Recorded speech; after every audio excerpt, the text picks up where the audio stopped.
Thank you, Bree. It's great to see everybody again. I just want to kind of lay out what we're going to do in terms of the format. So we're joined by four student athletes today.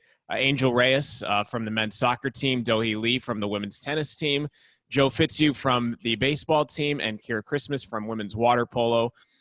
So we're going to start with Angel Reyes, and then the order will kind of be determined from there by me. We'll just go, I'll just choose when we're done with one who we follow up with.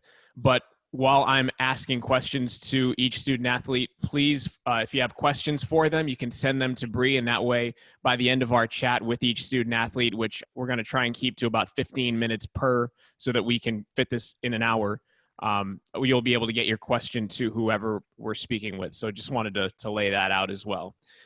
So hope you get to know some of these outstanding Pacific student athletes who have very, very interesting stories to tell from all different backgrounds and walks of life. And that's the beauty of working in college athletics and being a part of it, is you meet all these amazing people who have their stories to tell. And we're going to start with Angel Reyes, who is a sophomore on the men's soccer team. Angel, how you doing, man? I'm doing great. Can everyone hear me? Yeah, we got you. Again, okay. It looks like you're in a treehouse. Where are you? I'm just in front of the library on campus. Oh, so you're on campus right now. Mm-hmm. Nice. Well, that answers my first question where you're quarantining. So it's in Stockton, right? Yes. Okay. Let's start with your story. You're from Whittier, which is down south, Southern California. Tell us what it was like growing up in Whittier. You were one of 5 kids, and all of you have different dads, right? Yes.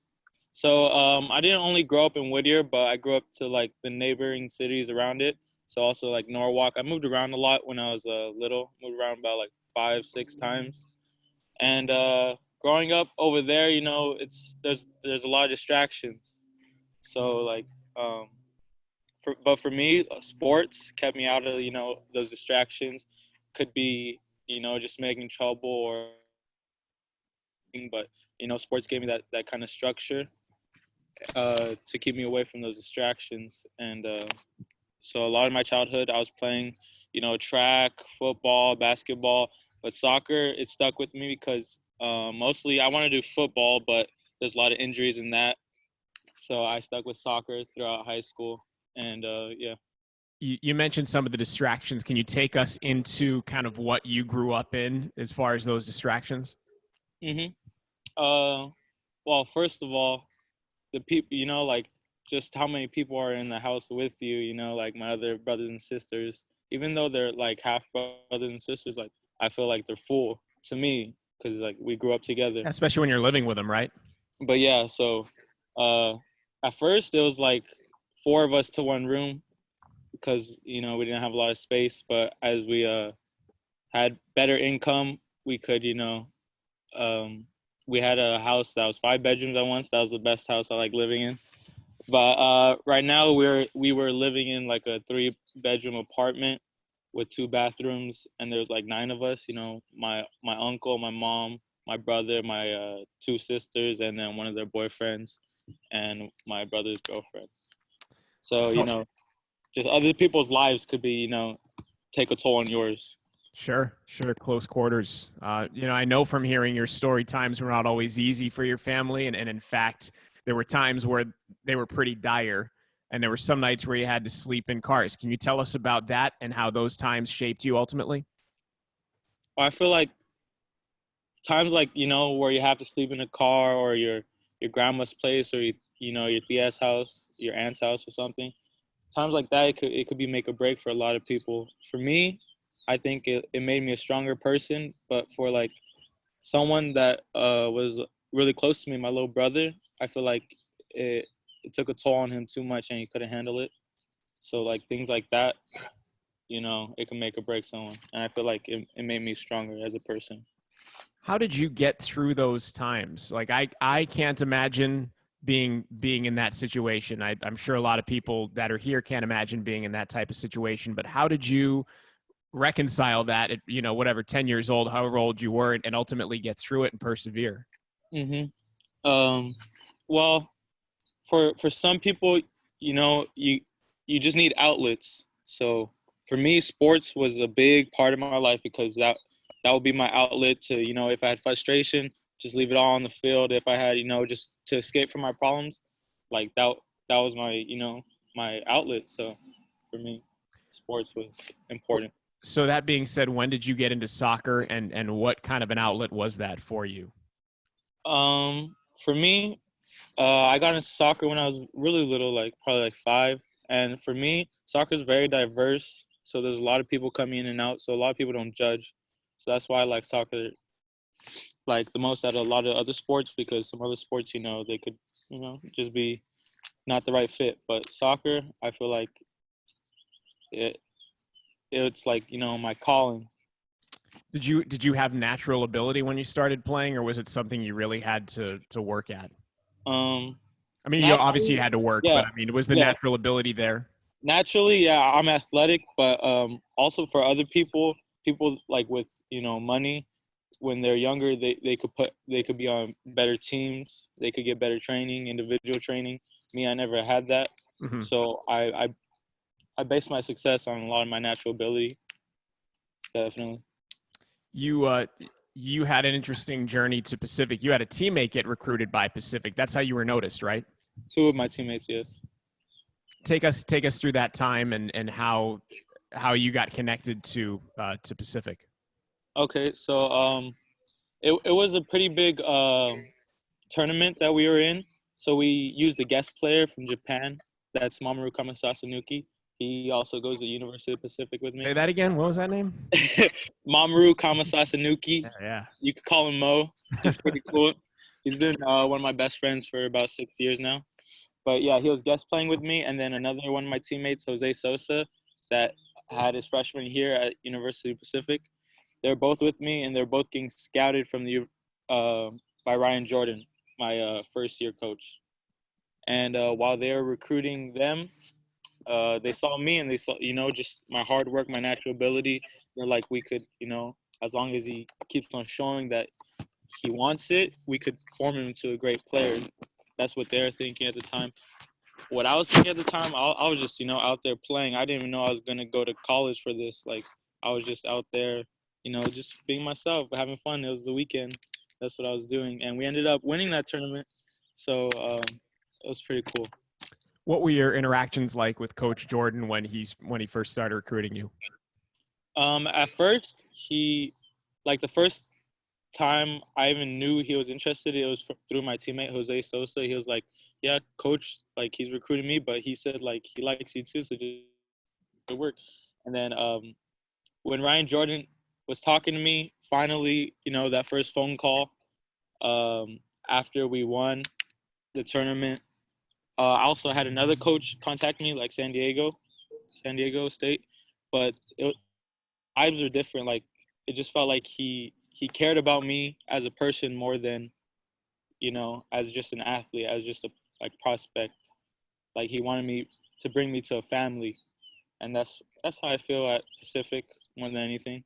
Like it's a family. Yeah, I want to get into your experience at Pacific, but before I do that, I want to ask you about going from Coach Jordan. It seemed like you really connected with him when you were in high school, going from Coach Jordan now to Coach Reeves. What was that adjustment like for you?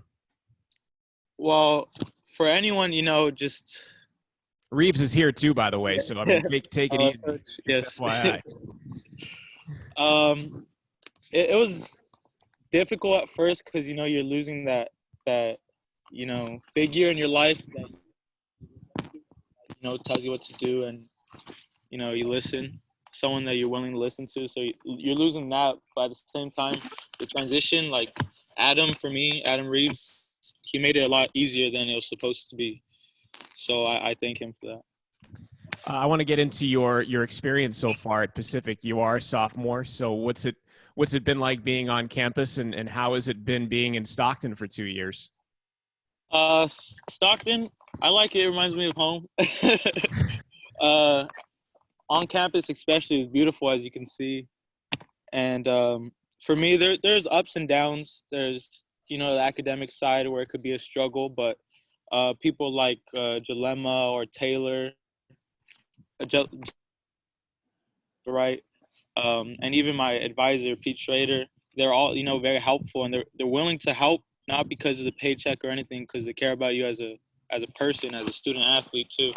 So they want you to have success in the classroom and on the field. So I think them. Angel, you mentioned the word family, and I know that's very big at Pacific. It's almost like a buzzword in the athletic department, but people really put stock in that and believe in it. What specifically has made you feel like you are family at Pacific? What gave you that feeling in that sense? Well, right off the bat, coming here during the summer for training camp with staying in the dorms first, but every day after we would train as a group of, just living with a group of guys, that was different. But also going to the Villapaduas, one of my teammates, Diego Villapadua,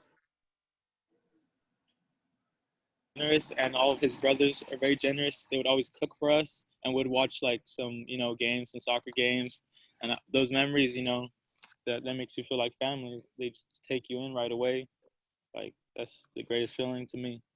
Tell us a little bit about the team, what you envision for the upcoming season. Hopefully there is one, but what do you envision for your junior year? Junior year, starting once again, hopefully winning more games than last year. So just success, but just increased. So last year wasn't, the ideal season. We wish we made playoffs and would go far.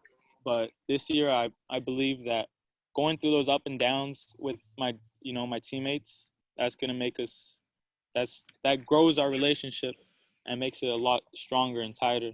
So I think on the field, the success is gonna be there. How have you been staying in shape? I know these are tough times to do that. A lot of body weight workouts, and always just touching the ball. As long as you're doing it every day, making it a habit, a lifestyle, you're gonna have success. Got a question here for you that was submitted. How do you deal with the uncertainty of not knowing what is ahead for the upcoming school year and for your sports season? How do you deal with that? It seems like you've dealt with a lot of uncertainties in your life, so I think you're well primed for it. Yeah, so just any uncertainty in my life, I would say you just have to believe, because, it either you're made for it or not, and you're just going to live and learn. So just just be patient, don't panic, just live and learn. Lastly, Angel, after all that you've been through in your young life, what would it mean for you to, in a couple of years, graduate with a degree from the University of the Pacific? Well, not only that it's going to make me happy and educated and, a better person for graduating, but, also showing my mom that, I could do it, show my brother, someone that has given up on education, on school, on life, basically, just showing them that it's possible. You come from nothing and achieve greatness. Like, that's the gift I want to give to my family. That's well said. That's what it's all about, man. And all these people here behind you. So thank you for sharing your story. And Absolutely. We appreciate you being here, Angel. Thank you. All right. I am going to move on to Dohee Lee because maybe she wants to get a cup of coffee when she's done with this. She's in South Korea right now. And it is what time over there, Dohee? It's 8:16 a.m. currently. Bright-eyed and bushy-tailed. So are you stuck in South Korea right now? Is that the appropriate way to phrase that? Or is this a place you wanted to be at this point in time? At first, this wasn't, because this was where the most corona people were here. So everybody was like, no, but then I decided that I'm going to go see my family. And I kind of knew that the medical is very advanced, so I knew this place was going to be at least kind of safe, but then it ended up being the safest place. Yeah. So I was going to say, a good friend of mine, Dan Straley, who used to pitch for the Oakland A's, he's now pitching in the KBO over there. And there was an article that came out on ESPN, I think it was last week, where they interviewed him specifically, and he talked about everything the country was doing socially to kind of get through this. And I thought it was really interesting the way that they laid it all out. Can you give us some insight as to what the culture is over there right now as far as protecting yourself and getting through this time? So when I first came in, there was like a lot of students like me who were like studying in United States, and they were coming over, and we had to get an app to like to be like also like we were getting tested when we were coming here, so it was like right off the bat you're getting tested no matter what. And it was So readily available. yeah, like we were, it's like everywhere in Korea where you can just like walk and get tested. And I got tested and I was negative, and that was like the best thing ever happened. And I had there everybody had to get an app where we had to like measure our temperature and make sure like we were at home. Like if we were leaving, you're getting quarantined somewhere else, where they're gonna like be like, you can't go outside until we know you're like fully like okay. So yeah, so like everybody's been like, the Korea itself, the government has been very like helping. They're like, they've been talking a lot on media, like on TV, like it's gonna be okay, like we are doing the best we can, like, so it's, I've been feeling pretty safe here. So And it's like they give you funny looks if you go out without a mask there, right? yeah, they're like, why aren't you wearing a mask when we have a lot of masks here? So What was the process like for you getting to South Korea, and take us from the time that school was shut down, getting over there, and how it all transpired? so when it shut down, I had to find like the fastest flight to get to Korea because they were shutting flights down. Mhm. So I was really stressed out because I had to pack all my stuff in order to leave for Korea. And being in Stockton for a long time, and you only have like 2 days to pack, it's very stressful. So, but when I got to the airport, Did you it go to was SFO? yeah, I did go to SFO, but the good part was they were shutting off flights, so there weren't that many people. But when I was like, before I was like, I could see people like coming in to like to wait. There was just people wearing like ski goggles and like wearing these suits, and I was just like, oh my gosh, like Crazy. I only have one mask with me, I'm totally gonna get it, like this is just, this is gonna happen, like I'm gonna be on a flight where there's gonna be a bunch of people. So I was really stressed out, like I was even scared just being on the plane with these like people wearing like ski goggles and like all these white suits, and I'm just wearing one mask. And I was thinking like, this isn't gonna protect me, like this is it, like so it was really stressful for me.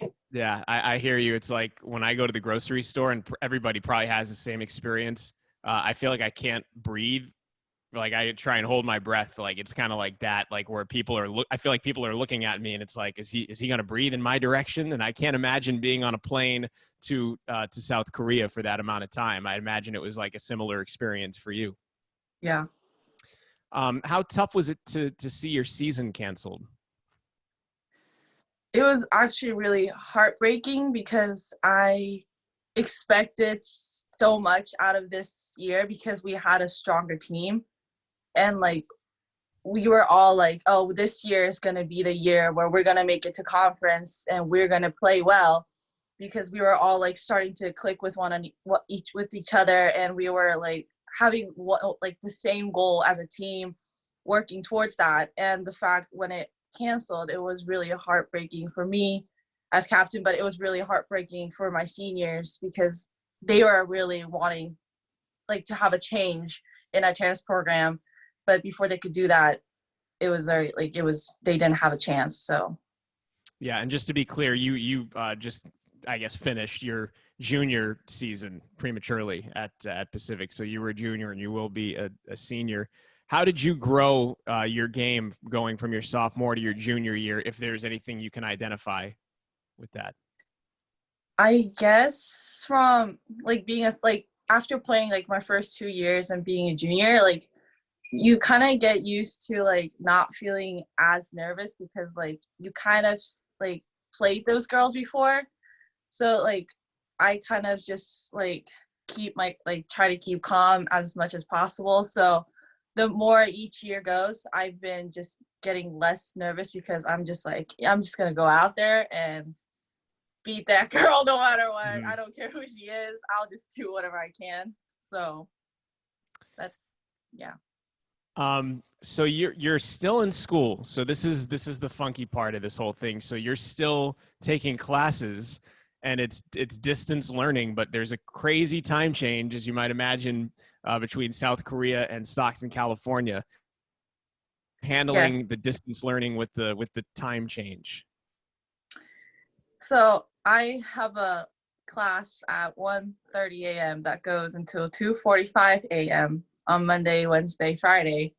So my sleep schedule is totally off. Usually around this time, I'm asleep until 1 p.m. So it's been hard for me because I've been trying to have a normal like day, but it's just not happening because I'm not gonna be awake until 1 p.m. So my family understands that I'm doing my own thing until it's finished, but it's my sleep schedule has been off, so it's been really hard. Like I've been getting really exhausted. So I'll tell you what, there's plenty of times where I'm up at like 1:30 and 2 in the morning. I can tell you I'm not like really functioning at a high level at that point in time. Like I'm probably zoning out to something that's on TV. But that being said, how have you been able to keep up the academic integrity of what you're doing, even though it's a really hard time to be functioning? I haven't missed one class, so that's good. um, Good for you. yeah, there's been days where I just did not look happy because I've been just really exhausted from like, cause around the time where like 1:30, I'm usually in bed. Like typically everybody is usually in bed, but yeah, I've been trying to like be engaged as much as possible. And Schrader knows that it's like I'm in Korea, so he's been just like, it's okay, at least she's awake and she's in class. That's what matters. So I'll tell you what, if somebody ever complains to you about an 8 a.m. class or something, I mean, you have all the cred in the world to tell them to suck it up, because what you're doing is one of the most unconventional learning things that I've ever heard happen, with having to take a class at that time.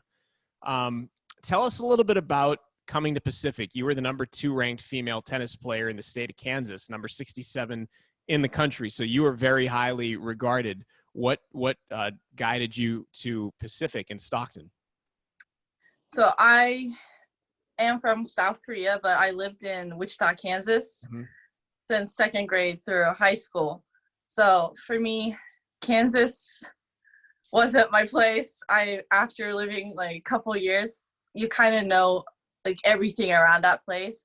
So I knew I wanted to like leave Kansas and go somewhere that's like a totally different place. So I was just looking around, same as every high school student, just trying to look where they want to go. And then I stumbled onto like California. I was like, California is like probably going to be the coolest place in United States because I've only lived in Kansas.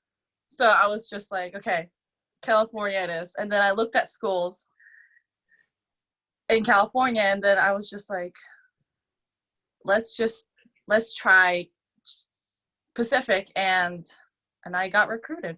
So this is like the Michael Olowokandi of women's tennis. Like you just basically saw Pacific and in California, and here you are in Stockton, California. So you didn't have, I mean, there was nothing drawing you to Stockton outside of you going looking for Pacific. Yeah, I was just like, California it is. Wow. And did you feel like you weren't in Kansas anymore when you got to Stockton? It's pretty similar. The Wizard of Oz joke. It's okay.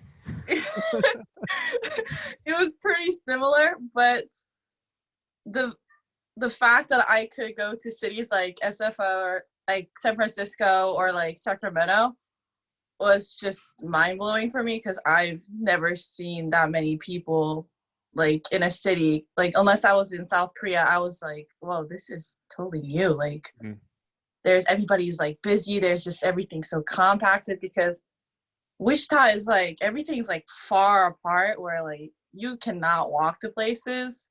But like if you go to San Francisco or Sacramento, you can just walk around. So Well, you stumbled on a school that has a beautiful new tennis facility, so it was actually pretty serendipitous. What's it been like for you to compete at that facility?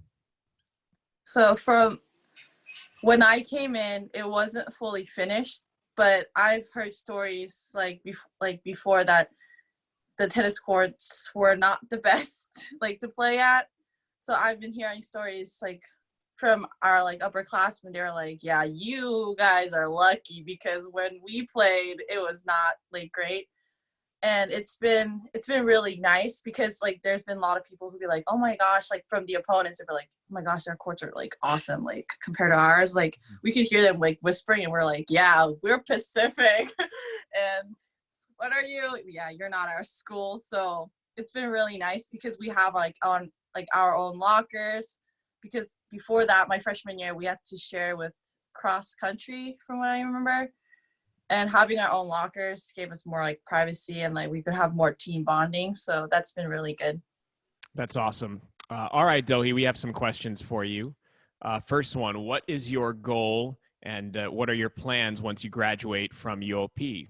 Do you have specific opportunities that you'd like to pursue either with tennis or with your career? I don't know about tennis, but my major is sports management. So I would like to be in that field.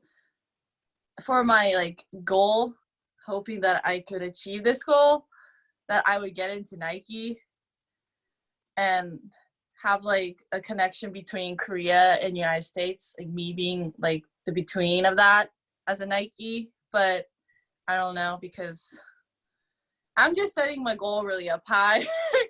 So Hey, I think we might have some connections with Nike. We might be able to explore that a little bit, but I think that's a really cool goal. That leads me into the next one. Do you plan on staying in Korea or remaining in the States upon graduating? That was another question submitted for you. I would stay in United States. Even it's been hard because like I would want to see my family, but I know that like my goal in my life is more like for me right now. It's been more important, and my family understands that like you do you and pursue your goal. We'll just support you from Korea. So Lastly, and I have not seen this video, but here's another question. Did you see the tennis video that went viral on SportsCenter of the tennis players in Italy hitting back and forth on their rooftops? Have you seen that? no. Okay. Well, I can't ask you the second part of the question then because it says, does she think she could do that? I've not seen it, so I can't even describe it to you. So. Even if since I didn't see it, I think I can do it. I'm not scared of heights, so I think I can do it. I would do even more crazy things to play tennis. So I like it. I like it. Sight unseen. You think you could volley on the rooftops? That's awesome. Dohi, please stay safe over there. Thanks so much for joining us, and hopefully you got some coffee on there because it sounds like you might need it between how early you're up and the 1 a.m. classes. So thank you so much. Thank you. All right, we are going to move on to Joe Fitzhugh of the baseball team. Joe, yep, there you are. I know you guys hear me? Yep, your video went away for a sec, but you are back. Oh, okay. Thanks for being here, man. Of course, thank you. Where are you right now? I'm in Las Vegas. Okay. I've been here since end of March. Seems like forever, but yeah, and that is home for you. Yeah. Vegas was actually the last place that I was before, and a few of us were before we were stuck in our homes for God knows how long. It's a good place to end it, huh? Yeah, I mean, I needed a hotel room for one. There was one off night that I was there that I needed to get my own hotel room, and I got a room at the Stratosphere for $7. So like that was like when everything was starting to shut down, and I was like, my mind was blown. I couldn't believe it. But what is it like there right now? I can imagine it's pretty apocalyptic and surreal. Yeah, it's weird. Everything's just empty. I'll drive by the Strip, and usually you have, on a nightly basis, you'll have, thousands and thousands of people walking the Strip from everywhere, and you go near now, and it's a complete ghost town. And even in my area, I'm kind of rural-ish around where I am, so there's not many people. But I mean, you go to the store and everything's kind of selected. So if you try to go to a Walmart, I mean, they only let a certain amount of people at a time. You got to sit in a line with 100 people waiting to go outside places. So yeah, it's kind of a different vibe here now than before. But I mean, I don't really leave my house anyway, so Sure. I just kind of hang out and just kind of waiting for it to pass. Well, I want to give some credentials here for you. You transferred from San Diego State. You were at San Diego State for 2 years. Prior to that, Mm-hmm. you were the number one catcher ranked in the state of Nevada, number 2 overall player in Nevada among Right. 2017 high school graduates. That was according to Perfect Game, which is very, very reputable. Mm-hmm. I want to ask you about San Diego State here in a moment. But first, I want to ask: did you have any thoughts of going pro out of high school? Were you approached by any team to try and sign out of high school? Yeah, so that was an interesting process for me because for me and my family, I mean, we don't know anyone that's ever kind of gone through that process of getting drafted. And luckily we had a guy advise us through it, but it kind of became a little overwhelming because the hard part about the draft is a lot of teams try to take advantage of you. And I didn't have much knowledge about it. So throughout the whole process, especially through my senior year, I was kind of set on hopefully getting drafted and playing through. And once draft day came, they split the rounds into 3 days. And the second and third day, I was getting calls throughout the day about getting drafted. We had a set number about that. And it was hard because you had these teams talking to you about reaching your number and it playing out in the end. And then once they finally called on the day, nothing panned out. I had talks going in around the 10th round and then 20s, and we could just never fulfill a number. So it was kind of a weird process, but it was good to learn, especially at that young age, because I look back at it now and there's just no way I could see myself at that age playing professional baseball with a bunch of grown men, me being 17, 18 years old. So at the time it was weird, but it was fun. But now I look back at it and I'm kind of glad that I went through all of it, especially for now. So yeah, it was good. Yeah, I mean, I work in baseball, and I've seen both sides of it. I've seen players come right out of high school, and seen players go through college, and it's really a mixed bag of success or not having success one way or the other. And the process, as you mentioned, is can be pretty turbulent. Right. So you don't get drafted. You go to San Diego State. What drove you initially to San Diego State? Well, since I don't know how other sports work, but in baseball, usually in my situation, a lot of the top players throughout high school, you get kind of bombarded with a lot of schools contacting you. And my dream school all throughout high school was always University of Arizona. And beginning of my sophomore year of high school, I committed there. And I was committed there up until May of early on my senior year. So early to mid of my senior year. And right before the LOI came, we had talked to the coach about numbers wise for scholarships and all that. And it kind of caught me by surprise when we got the LOI put in front of me, which is letter of intent, and it wasn't the numbers that we were promised. So it ended up being a last second thing where we just couldn't pay to go to that school. And U of A, all they did was say, okay, if you can't take this, good luck, find another school.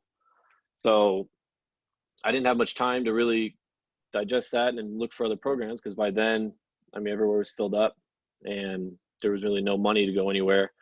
But luckily, I mean, last second out of nowhere, I had known the San Diego State coach and the recruiter from before I committed U of A early on. So they had contacted me last second, got the money I could receive, and then committed there as soon as possible. And then up there, so it worked out. It worked out then. You Yeah. know, a lot of this is talking about overcoming adversity, but things didn't really click for you at San Diego State. Was that pretty much the case right out of the gate when you got on campus there?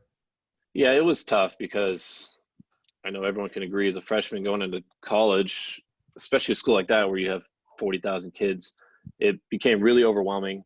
And the transition was just, I mean, I didn't really know what to do. And the hard part I found being there was what I think Jose said earlier was it wasn't really a family kind of vibe or atmosphere there. Mm-hmm. Athletes there are kind of just looked at as just athletes. And when it comes to the academic side of things, they really didn't provide much aid for me. And I think a couple other people feel the same, but I just couldn't adjust to the academics and balancing athletics, and we didn't really have the help needed to do such a thing. So my academics kind of fell early on and throughout the 2 years. And then everyone knows when your academics are struggling and that pressure is put on you, there's just no way you can really perform athletically.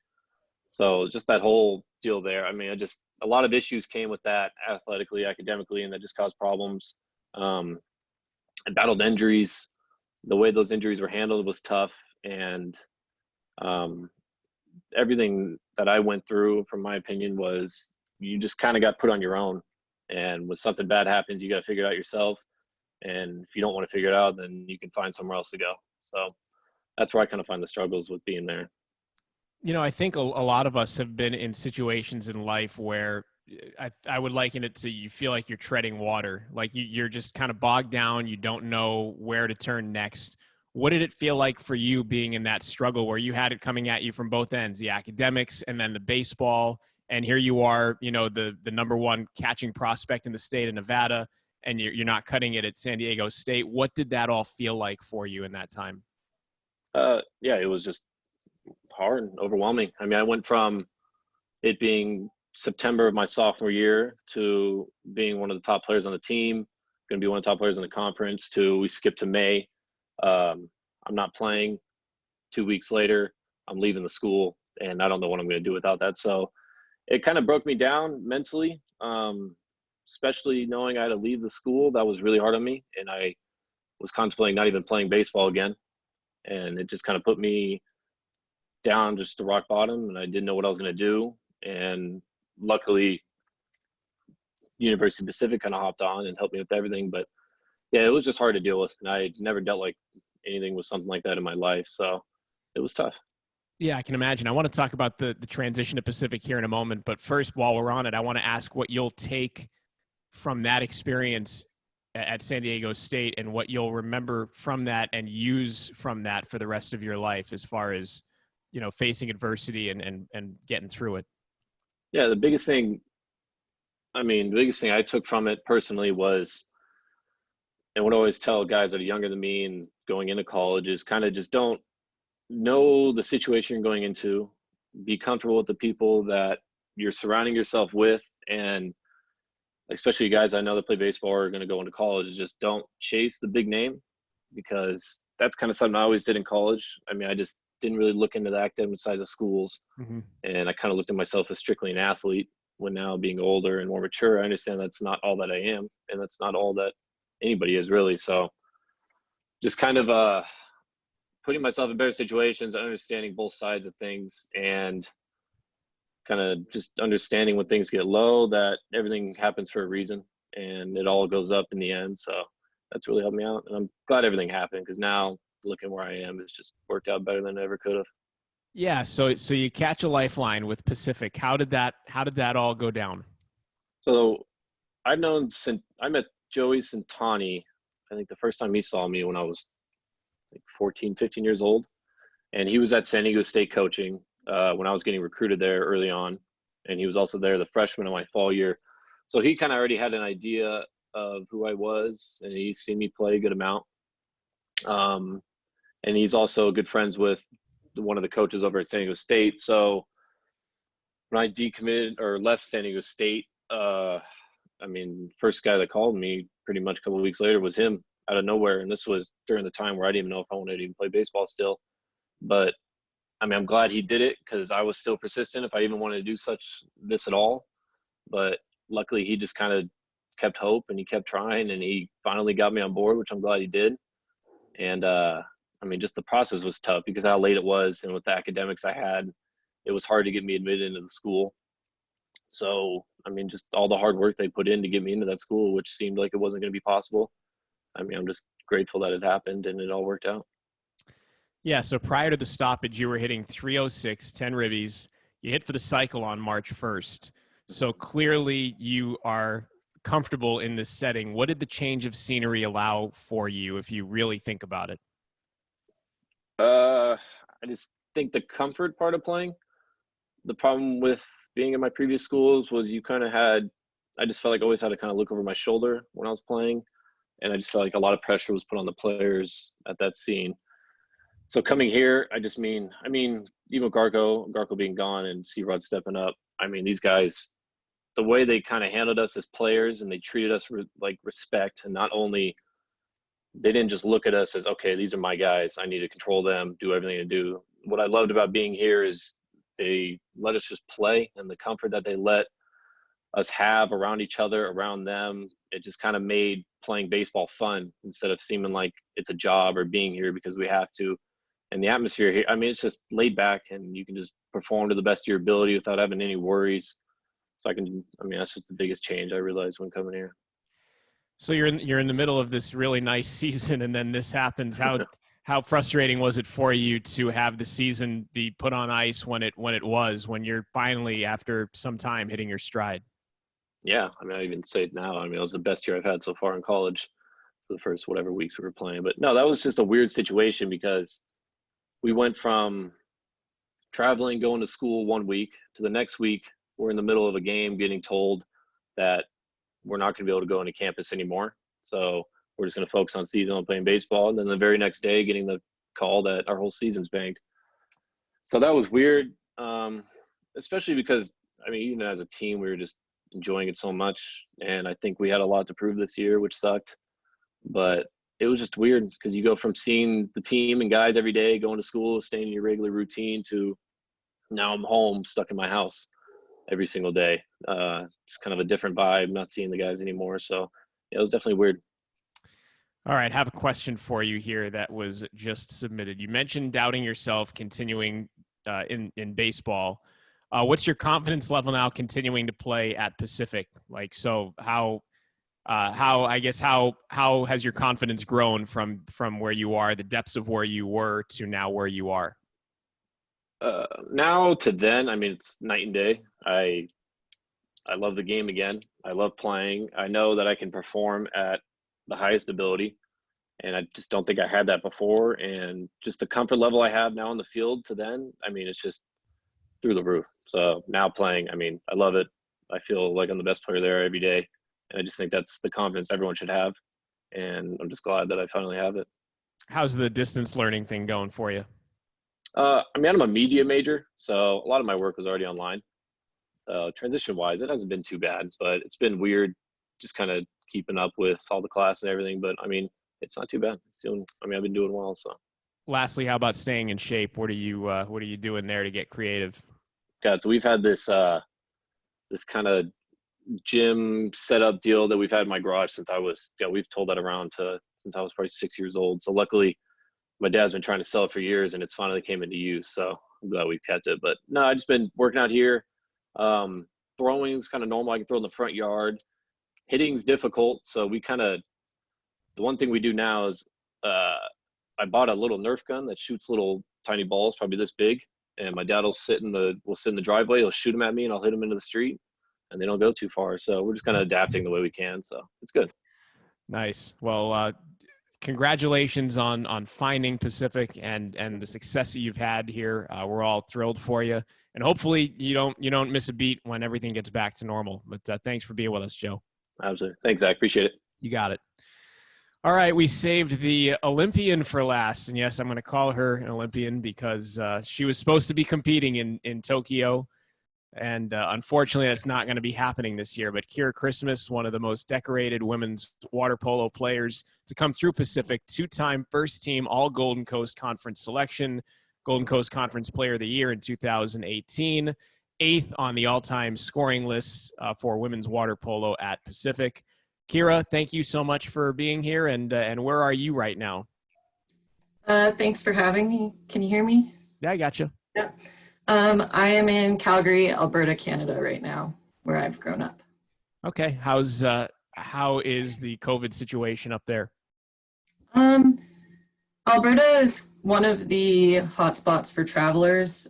We have the Rocky Mountains, so a lot of people come here. So early on, it was one of the bigger places to get hit in Canada, but I think that we've done a really good job as a country just coming together and isolating really fast and setting a lot of restrictions really fast. So the spread hasn't really been too crazy as far as other countries have been. So Pardon my ignorance. Is that where Banff is?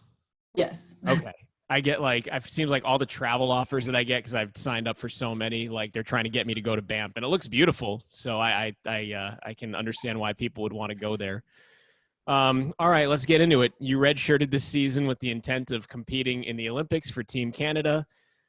So at what point did you know that you were going to be competing in the 2020 Tokyo Games? Like, when did that become the reality for you? Well, we had 3 chances to qualify in the summer of 2019. So we knew we had a pretty good chance. And our last tournament was the Pan American Games, and we ended up qualifying there. So I knew in late August of 2019 that our team was going to be competing. I don't necessarily have a spot on the team yet. We're still trying out, about 17 of us for a 13-person roster. So, but I knew late August last year that Canada would be going for the first time since 2004. Take us through, as best you can, the training regimen that you had to put yourself through to be on this level, to be a potential Olympian. Well, since I was about 14, 15, I haven't really had very much time off from playing. When I was 15, I made my first youth national team. So in the winter, I would be playing with my club teams, and then in the summer, I would be training with the national team, moving out east to Montreal, training for the whole summer and competing in international tournaments. So basically, from the age of 15 to 23, I have just been straight playing water polo. And I can imagine that the Olympics are the pinnacle for you. That being said, how disappointing was it for you when you found out that 2020 Tokyo was put on ice for however long it is? Yeah, being an Olympian has basically been my dream since I started playing sports. I didn't really care what sport it was. I just wanted to go.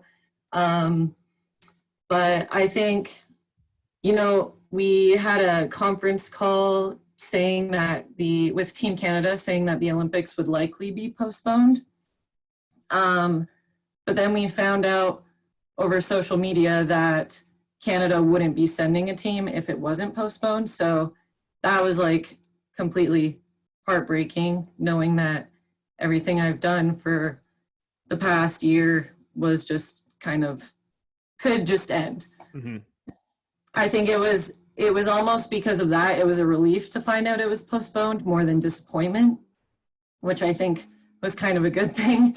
And I also, I think it's better this way, just because I think if the Olympics was still happening this July, you would see a bunch of people drowning in the pool rather than an amazing sport. That's the hardest things to do. So what's your mindset now? This has to be really tricky. I mean, you go from training to an event that you're certain is going to happen to still wanting to be in Olympian type shape if the event does happen. So where are you now with that mentally?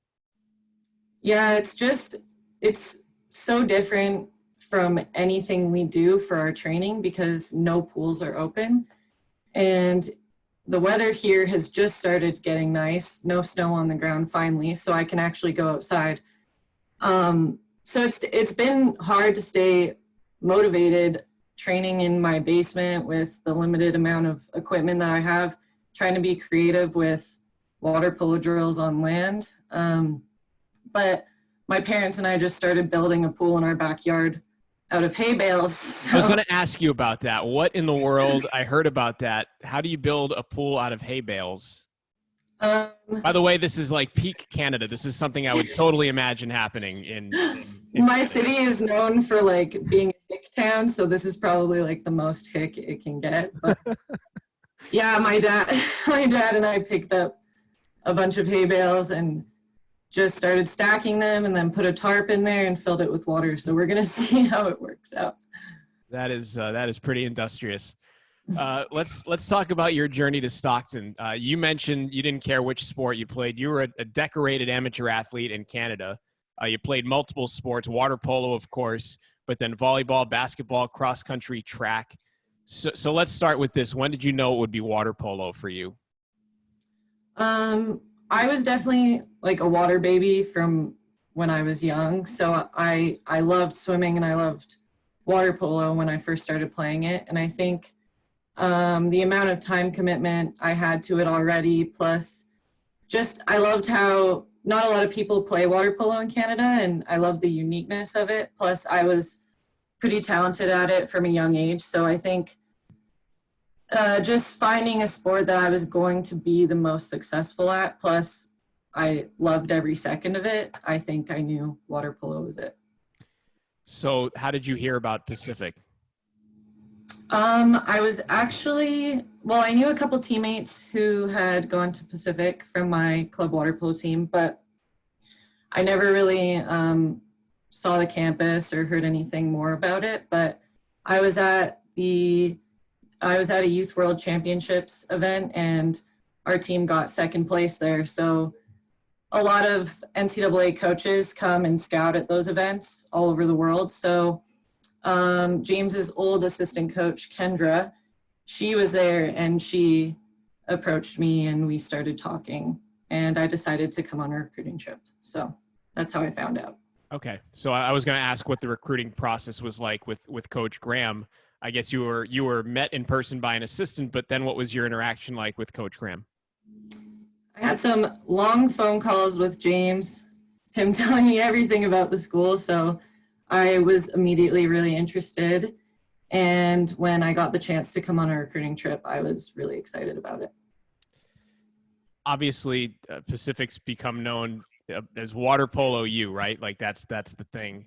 And in part because the men's team has been to two national championship matches in the last, I always get the number, 7 years. 2013, I think, was the first, and then this year. How much does the women's water polo team get into or how much did they get into the run that the men's team had this past year into the national championship match? I think just because we share a coach and everything, it brings us even closer, but our teams are very close in general. And I think when they're winning, we feel like we're winning. And when we're winning, they feel like they're winning. So we're a really close-knit family over in the aquatics side of athletics. So it was really, really exciting. There is a good synergy then between the men's and the women's water polo teams. Mm-hmm. Awesome. All right, we have questions here. I have one for now. And this is a question from somebody aspiring to play water polo for Pacific. How would you describe the workout and practice you go through for water polo? Well, I think the fall is a little bit different than the spring because in the off season, we focus a lot more on conditioning, my favorite, and some individual skill work. And then in the spring, it's mostly geared towards tactics and bringing all of our skills together as a team. And then we do a lot of weights in the fall with Rossi and John as well. So, I mean, it just depends what part of the year you're in. How is it to lift with Rossi, by the way? I don't think I've ever lifted with him. I travel with him, but how is he in the weight room to work with? He's a lot of fun. It's intense because what you're lifting, he always thinks you can lift double or triple that, even if... That's why I asked the question. He's that kind of person. Sometimes I'm like, Rossi, no, like I can't do anymore. I promise I'm doing the most that I can. Has the experience that you've had on campus matched the expectation that you had coming into Pacific? Yeah, I personally, one of my favorite parts about Pacific is the campus. I pick the school a lot because of how small it is, and I grew up in a small town outside of Calgary. So I really like that community feeling, and then I just love how beautiful the campus is in general. This is maybe a tricky question, but what are some of the short-term goals that you have and some of the long-term goals, considering the time that we're in right now and all that's swirling around in your life? For short-term goals, I've been doing a lot of video scouting on other teams. I just want to learn my competition a little bit better since I can't be in the pool, improving my in-water skills as well. And I'm also working on just mending some outstanding injuries that I've had for quite some time, just making sure I'm taking care of my body. And then long-term goals, just, doing everything I can to make sure everyone I know and everything is staying inside and doing everything we can to beat this virus as fast as we can, because the faster we do this, the faster I can reach my dream and go to the Olympics. So, amen. One more question for you, Kira. Do you see the women's program on the same path as the men's program, and at some point in the near future, competing for a national championship? Yeah, I'm a dream big type of girl, so I always have been, and I think that we've definitely been on the right track for the last 4 years, and the progress we've already made within the last 4 years kind of shows what we can do and where the program can go. So I definitely believe that we can get there. Well, hey, thank you for being here. We're sorry your dreams got delayed, but trust me, they did not get derailed. Don't let that happen. And we all empathize with you, and whatever this community can do to help you keep on that path towards the Olympics, we're all here for you. So thanks so much for joining us. And I hope the Olympics in Tokyo happen soon, or wherever they're going to happen. I hope that for you, Kira. Thank you. Thanks for having me. Of course. All right. I think that will about do it, unless Bree has anything else, or Tim or Aaron. I think we are good for this week. Next week, to be determined, we will figure out who we're going to have. Tim. Women's volleyball, golf, and cross country next week. So that's who we have: women's volleyball, golf, and cross country next week. So that's what's going to be here. 4 to 5, same time. This time is great. I think if it were 5 o'clock, we might shift it to like a happy hour. But 4 to 5, we'll have to go cocktail free. We'll go with the sparkling water. But thank you guys so much for being here. It's, again, always great to see everybody in this room on a Tuesday. It makes us feel like we're not stuck in the house. So thanks to the student athletes and their coaches and the PAF. And thank you guys, and we'll see you next Tuesday. Have a good week. Stay safe.